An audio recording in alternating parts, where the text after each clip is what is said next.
So, if you think about it, a lot of problems that we look at in this course have to do with search. Okay, and many times the search is over a space that's exponential. Okay, so if you think about shortest, the number of paths between two vertices in a graph, well, there are an exponential number of paths between two vertices. Okay, if you don't count cycles. If you count cycles, of course, it's even larger than that. But if you don't count cycles, well, the number of paths is exponentially large. And the question is, why? So we should actually be surprised that we find efficient algorithms instead of spending exponential time. But there do exist those problems on which we are lucky and we find efficient algorithms. But there are also plenty of problems on which we are not so lucky and the algorithm ends up being expensive. Okay? Now, what do we do when we hit upon those, right? So there is a nice cartoon there's a book called Computers and Intractability that came out in the 70s. It's a classic book on NP completeness, and what I remember from that book are these cartoons. So obviously, you're asked to. Your boss calls you up and says, I have this problem. You solve it. Come up with an efficient algorithm, and you go to your room and struggle and work hard, and finally come back and say, you know what? I'm not too smart, so I can't find an efficient algorithm. Well, what would you like to do, right? So you would like to say, you know what? It's not like I'm dumb. The problem is that the problem is really hard and there's no good solution, right? So the cartoon that you would like is this one, right? You go and tell your boss, you know what? I am smart. You just gave me a dumb problem, right? So it'll be good if you can do that, but unfortunately, it's not so easy to prove that problems are, to prove that no efficient algorithm is possible. That's a very hard thing to do, and we haven't really formed the tools or techniques to do that. So instead, what we end up doing is we're going to say, well, I can't say this is impossible to solve efficiently. What I can say is that it belongs to the same equivalence class as these, 200,000 other problems for which people have worked hard on these 200,000 problems and no solution has been found, no efficient solution has been found. And my problem belongs to the same class, and if my problem can be solved, then there will be an efficient solution to all of these 200,000 problems. Okay? So the whole idea in complexity theory is to categorize problems and put them into these equivalence classes such that an efficient solution to one of the problems in this equivalence class will imply an efficient solution to every problem in that class. Okay? So that is what we're going to do. And that is what leads us to these different classes called P, NP, co-NP, NP hard, and so on. So we'll talk about them one by one. Okay, so what is NP? NP stands for non-deterministic polynomial type. Okay, and why do we talk about non-determinism? Well, the reason is that, again, many times we are talking about search problems, right? So search problems means there are a number of paths that are available. You need to find which is the right path. Okay? So if you think about non-deterministic finite state automata, right, the way acceptance is defined is that if there is a path that satisfies that basically spells out your input string, then the NFA accepts it, right? So essentially the NFA is searching for this path through itself, right? So you can see that there is a nice way that non-determinism formalizes this ability to search efficiently, okay? Or to solve search problems efficiently, right? Again, at least as a theoretical tool. So as a result, a lot of this work is based on defining non-deterministic automata, right? And most of you should have seen non-deterministic finite state machine and non-deterministic push-down automata. These are very basic types of automata. Now, why not think of non-deterministic Turing machines? Right? So Turing machines obviously are equivalent to anything they can compute any computable function, right? So anything that you can write a program for and the program will solve, we can do that using a Turing machine. In fact, you can, if you haven't been told, the point is that you might think Turing machines are very slow as compared to my latest Intel processor. But for theoreticians, it's not a useful difference because they say, I can simulate your RAM machine, right, with random access to memory.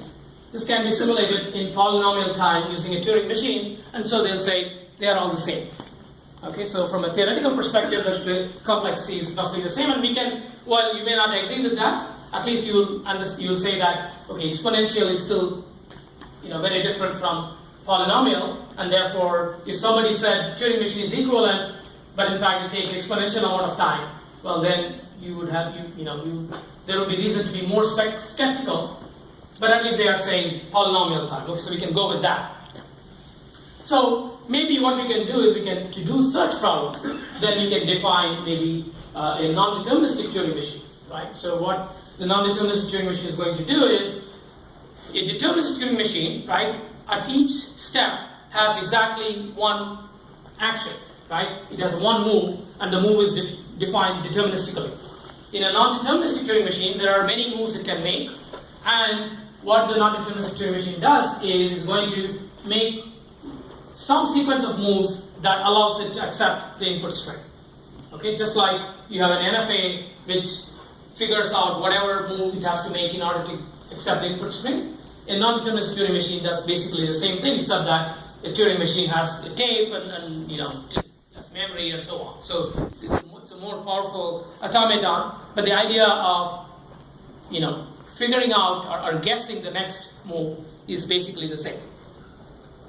So once again, having non-determinism doesn't necessarily make it possible for you to solve problems that you couldn't solve before. Okay, all that it allows you, just like DFA, right, and NFA are solving the same set of problems, right? It's not like NFA can accept a more, a bigger set of or a bigger language than DFAs, right? It's basically the same. Just that NFAs can be, smaller and so on, but it's not about having fundamentally more power. Same way, you can show that non-deterministic Turing machines don't compute anything, more than what deterministic Turing machines can compute, because what a non-deterministic Turing machine does, it basically is guessing a path. A deterministic Turing machine will have to somehow search through in a systematic way, right? So now, well, you probably are going to have exponential number of paths, right? Because each point you have, k different moves this thing can make.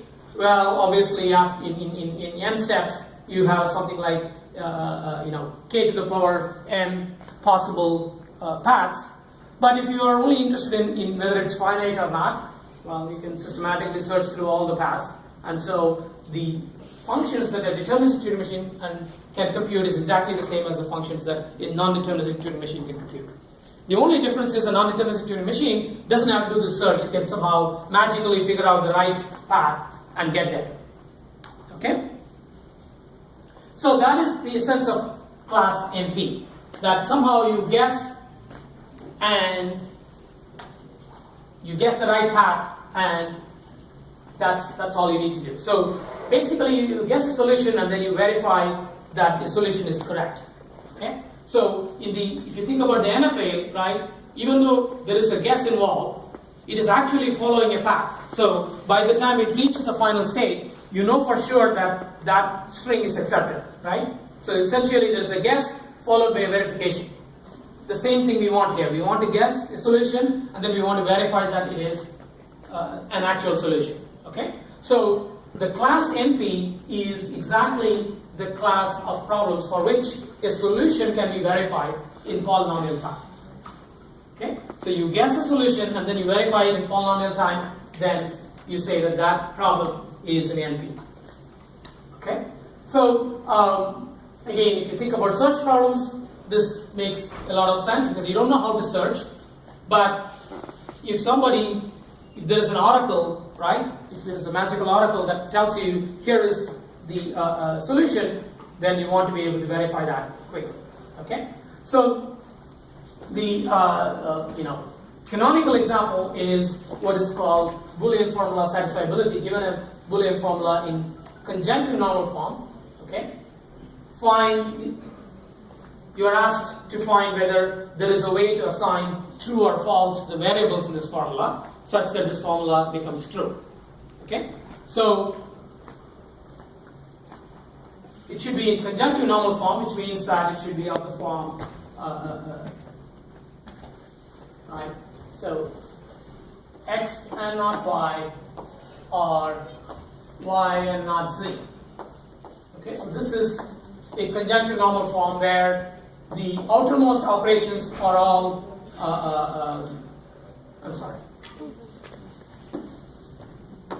that's the disjunctive normal form. Okay, so the conjunctive normal form is one which has a conjunction as the outermost operation, and every clause is a disjunction of what are called literals, so variables or negations of variables. Okay, so this is a canonical NP problem where if somebody gives you a truth assignment, then you can substitute and then verify that each of these clauses is true, right? Because it's a conjunction of clauses, so you just have to check that each of those clauses is true.